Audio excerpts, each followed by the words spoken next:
What's going on? Welcome to Totally Blitz Podcast. We finna recap UFC 295 Proshaka versus Pereira, Madison Oh, Square I swear. Garden. Well, I say how I want to say it. Madison Respect on my Square samurai. Garden. Go down, like and subscribe. Comment your thoughts of the card. Let me hear the bets y'all cashed in or the bets you lost. I'm Paul, pick and win 'em Contra, and I'm joined with. Hey man, you already know it's your boy Kev, Waterboy's your boy, aka the Don PYE, but always known as I'll be forgetting my chair's in the way. Always known as the People's Champ. Hello, man. We crowned two champions this Saturday. Two times. And really, Diego Lopez is really the closest thing we got to the next People's Champ. I'm just saying. So He is really, in the running right now. He is. He's up there. He's up there. If I ever retire, I know who I'm giving. I know who's gonna take the belt after me.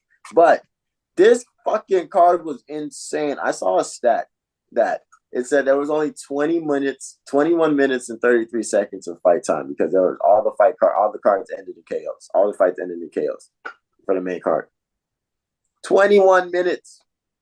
Yeah, there's I won't say a lot, but about like half of the fights on the prelims were like a little bit more than half were decisions.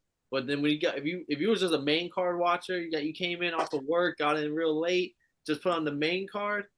Oh my god, you would have thought this was the best card of the year.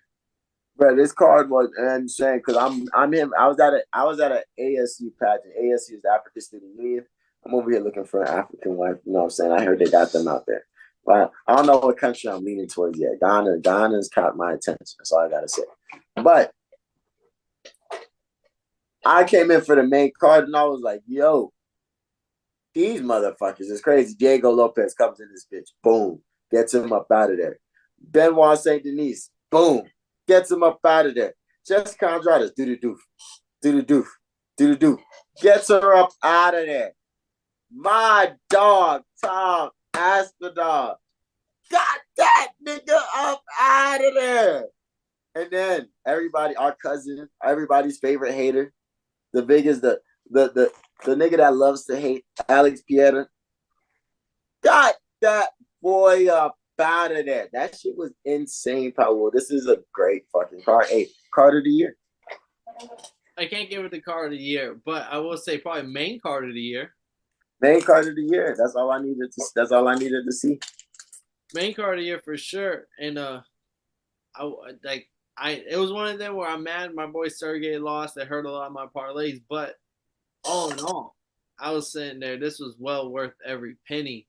We got two new champions.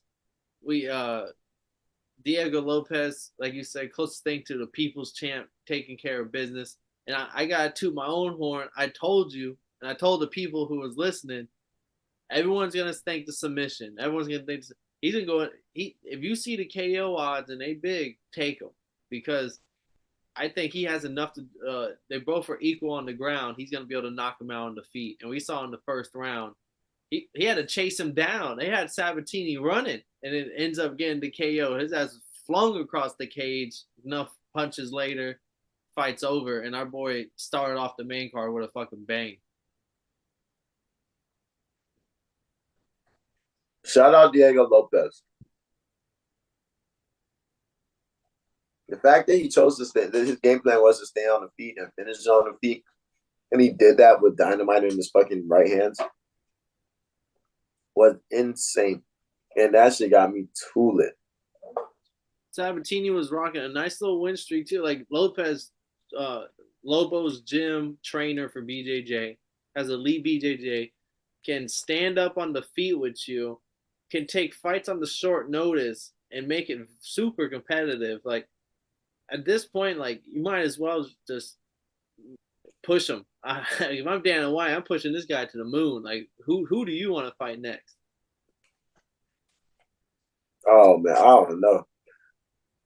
Oh yeah, he has a. I just need to see him keep winning so that way he can get he can just slow it right. And we're talking about shooting to the moon. We had Benoit St. Denis head kick KO over Matt Frivola, another guy who was just trying to get away from the act. Like he tried to get out of there, got caught with the head kick. And I try to say like this difference between a fan favorite and a legit title contender, and now everybody and their mama is screaming, "Oh, who's stopping BSD? Who like is, they started calling him BSD? They gave that Literally nickname overnight. overnight. Boy got a new nickname. Now that's when you know you're going to the top when they abbreviate your name because it's long.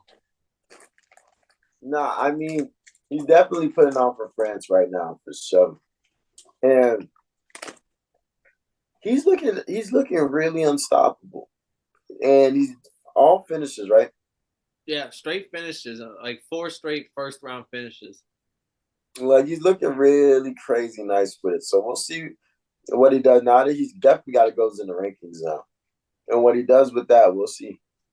And like I think the rankings came out, and I think he's at 11 or 10. Oh But wow, he's so serious. Like they're talking about, like you only see this type of like legit locked inness from people like Islam and Habib, like usually the Russian fighters, and they're like super locked in.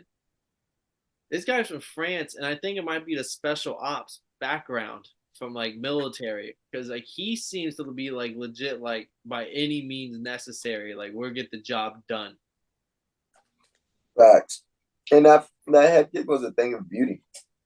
And he threw it early in the fight. So if anyone tries to say, "Oh, it was a lucky head kick," it's like no, he threw that early in the fight in the first, like in the first minute, whenever Favolo was trying to back up out of it, and then you see him throw it again on the same type of thing. He ran into it. We've seen Volkanovski, we've seen Dustin Poirier. Like people are now reading like throw the head kick when people try to dip out of places. And it's 2023. You was guillotine, I was uppercut, but it really might be the year of the head kick. I respect it. Then our next fight, another one. This is I was tooting my horn all the way up to the co-main event. Jessica Andrade to get into vicious KO over Mackenzie Dern. There was multiple points in this fight where the fight should have been over in the second round. First round, she gets a droppage at late, like right before the like 10 seconds left in the first round. Looks to try to finish it, doesn't get the finish, but it was a 10-9 round, arguably 10-8 in the first round, and then definitely a 10-8 round before the KO in the second round. Like absolute carnage. Fuck her up. That's the only thing I can say. Love Mackenzie Dern. Think she's a class act. Love to watch her win. But Jessica Andrade showed that she's still in just a higher elite class of this in this weight class. And she showed that she's only just lost the hitters. These are the only reasons why she was on the losing streak like she was. And matchups make fights. Mackenzie Dern doesn't have offensive wrestling or overpower you like Talala Santos does, and she can't make you pay from the outside as you try to blitz in, like Zahn with her power and Blanchfield with her boxing. Mackenzie Dern doesn't have the boxing technique nor the wrestling. The only thing she has is submission, and that's why I was so heavy on styles make fights. Like this is a perfect opportunity for Andrade to win. I didn't think she was gonna come out there and knock her out the way she did. I thought it was gonna be a decision win, but I was definitely talking my shit at the end of that first round. Like I fucking told you. Then this is when everything came crumbling for me. Co-main event. Tom Aspinall is our new interim heavyweight champion of the world, beating first round KO over Sergey Pavlovich. I'm gonna throw it to you, Kev, because this was definitely the guy you had going into the fight. This is why I love this sport. I didn't think first round KO is crazy. I did not think he was able to just get him up out of there like that. And I think Sergey versus Tom Aspinall on a full fight camp might turn out to be a better fight. But he came in that bitch and he got him up out of there immediately, straight up. He said, I want to say it was only a minute and 42 seconds on some shit. A minute and 9. But they came in both like Sergey came in and clipped him in the first exchange. And as a Sergey backer, I was definitely sitting there like, oh, like here we go. Like the Sergey train finna fucking steamroll another one. But Tom Aspinall kind of rolled it, got out of there, recollected himself, And then in the second boxing exchange is when Aspinall clipped Sergey with a mean combo that dropped him and put the lights out. Yeah, dead ass, dead motherfucking ass. And then Tom just proved that he's if he's not the best, he's the motherfucking he's the hottest. Like the fact that he's gotten all these finishes so fast, either first or second round, and all the fights that we watched him do. London got their best hitter right now. This is a fight that I would love to see 10 times in a row. You know what I mean? Like I feel like this is a fight where Aspinall wins 6, Sergey wins 4. Like, because like I said, Sergey clipped him in the first exchange. Tom Aspinall got out of there, and then Tom Aspinall KO'd him in the second exchange. Like, it was a minute of fighting. Like that's all we really got to see. And yeah, one person clip happened to have a little bit more damage to it, and I could tell from Sergey's body language, like he was kind of upset at himself, and it was kind of like, I'll be back. Like, I'm not gonna let this happen again, type of mentality. And that's why I'm like, I wouldn't mind to see this fight. Like, if John Jones doesn't want to fight Aspinall Pavlovich and he only wants to fight Stipe, I wouldn't be mad if they run that shit back for the actual title of the world. Because like we already seen Pavlovich versus Curtis Blades. We've seen him against Derek Lewis. We've seen him against Tai Tuivasa. Are we really gonna make it fight? They might bullshit it and go Tom Aspinall versus Cyril Gahn. Yeah, like that's the only other person that makes sense because God, like if Pavlovich fights Volkov next, RRP Volkov. Like it's like we don't need to see that fight. Facts. But Aspinall, even Michael Bisping got up at the crowd. That boy was lit for his boy Tom Aspinall. And he pulled up. Yeah, he pulled up. He was turned for that dog. That was some real nigga shit. I didn't know Leon Edwards, Tom Aspinall. Yeah. I didn't know that Leon Edwards and Michael Bisping were the only fighters from UK to have championships because how popular London fighters are now. Yeah, like that's why this was a big this 2023 England kind of showed up in the UFC world. See, look, Paul. So you got me on the steamroller. But that motherfucking Tom Aspinall pick looked real good right now. It definitely clutched it. That one, it killed my parlay, like I said. You have to trust me. And in this one, I can't remember if we both were on. I know I picked Alex. I don't know if you picked Alex, but yeah, definitely picked Alex. Both were on Alex Pereira, double champion, 9-2, 11 fights into his MMA career, double champion, beats Jiri Prochazka, former champion of the division, who went out with shoulder injury, came back, and this is his first fight back. Gets the left hook. I mean, it was a 2-piece combo that drops him, and then some hammer fist elbow combination as Jiri trying to wrestle to save himself. Some people thought it was an early stoppage, but I think Jiri came out and said himself, like, Mark Goddard made the right decision. A couple more seconds, and it could have been worse. Like, it was a good stoppage. He was landing clean elbows, clean hammer fists, and you could see his legs buckle after a couple of the hammer fists landed. And now we got a new double champ. And he called out Izzy in the post fight, and then he called out Hill also because Hill was like Hill's still the king. And he was like, I'll take you on too, motherfucker. Yeah, so that's definitely the next fight: Jamal Hill versus Alex Pereira. That's definitely the next fight, and I would love to see how that turns out. I think this fight was great. I think there were times where Alex could have got him out of there in the first round, and they were banging. It looked great.